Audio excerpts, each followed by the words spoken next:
আচ্ছা, কখনো ভেবে দেখেছেন আপনার পাশের বাড়ির ওই ব্যক্তিটি যে সারাদিন লুঙ্গি পরে আর স্যান্ডেল পায়ে ঘুরে বেড়ায়, তার গ্রামে 10 বিঘা জমি আর ঢাকায় 2টা ফ্ল্যাট, অথচ আপনি বা আপনার পরিচিত কেউ টিপটপ স্যুটটাই পরে আইফোন হাতে নিয়েও মাসের 25 তারিখে বন্ধুদের কাছে 500 টাকা ধার চাইছেন? সমস্যাটা কোথায়? কপাল নাকি লটারি?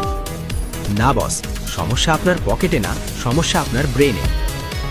আজ আমরা এমন 5টি ধনী বনাম গরিব মানসিকতার পার্থক্য বা রিচ ভার্সেস পুয়ার মাইন্ডসেট নিয়ে কথা বলবো, যা জানলে হয় আপনি আজ থেকে বড়লোক হওয়ার রাস্তায় হাঁটবেন, নয়তো সারা জীবন মামার সব দোষ সরকারের বলে চায়ের দোকানে আড্ডা দেবেন।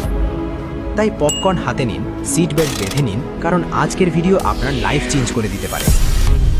গল্পটা ভালোভাবে বোঝার জন্য আমাদের দুইজন নায়ককে চিনে নেওয়া যাক।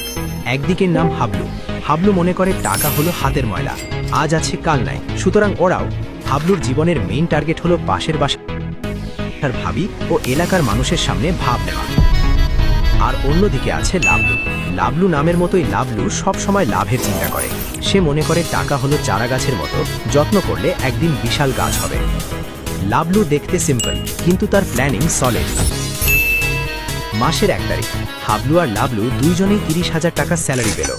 মেসেজটা দেখার সাথে সাথেই হাবলুর রিয়াকশন, ইয়েস, মামা অনেকদিন ভালো মন্দ খাই না, আজ আর ডাল ভাত না, আজ হবে কাচ্চি বিরিয়ানি। আর হ্যাঁ, ওই নতুন ব্র্যান্ডের জুতোটা অর্ডার কর দো, ক্রেডিট কার্ডে নিয়ে নেব। লাইফ একটাই, এনজয় না করলে কি চলে।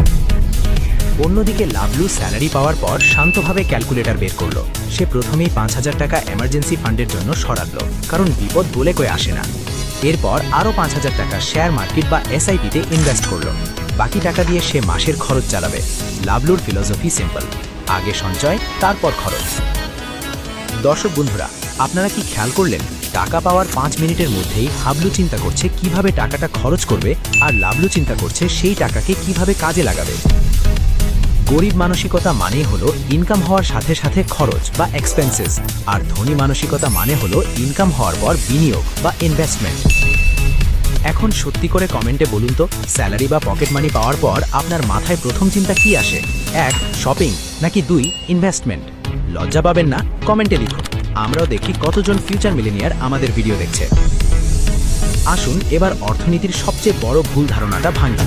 হাবলু লোন নিয়ে 2 লাখ টাকার একটা স্পোর্টস বাইক কিনল। সে ভাবছে এটা তার সম্পদ বা অ্যাসেট। সে বাইকে হেলান দিয়ে সানগ্লাস পরে সেলফি তুলে ফেসবুকে আপলোড দিল, new beast in the house. কিন্তু বাইকটা কেনার পর কি হলো? প্রতি মাসে পেট্রোল খরচ, মেইনটেনেন্স খরচ, ইঞ্জিন অয়েল চেঞ্জ আর রাস্তায় ট্রাফিক সার্জেন্ট মামার চা নাস্তা খরচ, সব মিলিয়ে